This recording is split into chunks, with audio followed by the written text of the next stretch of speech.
All right, so we're going to start in my favorite place on earth. That's Wrigley Field, which has gone under some incredible changes over the years. Of course, not only the ballpark, but the neighborhood, especially in the last 5-10 years. Anyone who's visited Wrigley Field or the area around it knows how much it's changed. So we're going to try and get a look from the air. So let's show you the before photo of the neighborhood. And this is, sometimes it's hard to pinpoint dates. This isn't too far back, but you can see there, if we look at Wrigley Field in this photo, the one thing that sticks out is there's no lights on top of the ballpark. So that we know the first game ever with lights at Wrigley Field was August 8th, 1988. We know it's before then, and it's hard for you guys to see on the screen, but we kind of zoomed in on some of these cars and buses, and we're pretty confident that this photo is probably from the late 70s to early 80s. You obviously notice you don't have any giant jumbotrons or anything like that. It's the ballpark looking as classic as it did throughout the late 70s and the early 80s. Now let's start this slow wipe, and as we transition between the two photos, we're taking a look at the drone cam,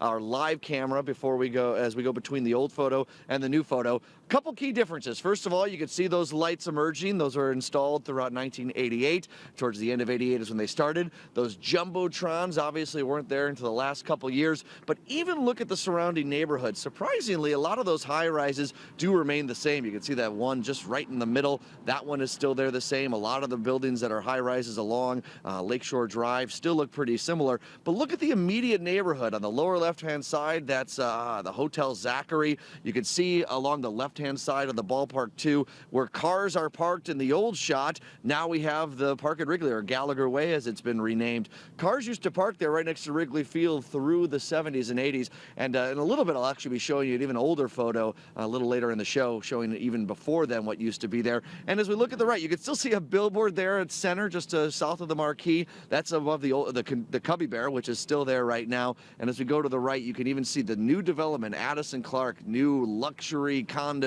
I think the pool you can even see on the lower right-hand side, just barely making it into the screen, is there. Those go for about $4,400 a month if you want a 2-bedroom, 2-bath in the Wrigley Field neighborhood. Of course, the neighborhood changed considerably from the 60s and 70s, but it's just really cool to look at that. Well, and look, obviously a lot has changed in the neighborhood. Neighborhoods change, and you can see a lot of new developments, but a lot of Wrigley's charm remains the same. Even though the bleachers have been expanded a couple times, and I mentioned those jumbotrons, a lot of the charm of the ballpark is still there. You can still see, well, on our shot right now on the drone, the ivy is certainly brown instead of green on the shot we have. The before picture, I can't see it there, but the ivy is nice and green. But it's just really cool how the neighborhood has consistently changed throughout the years, but still retains some of its charm.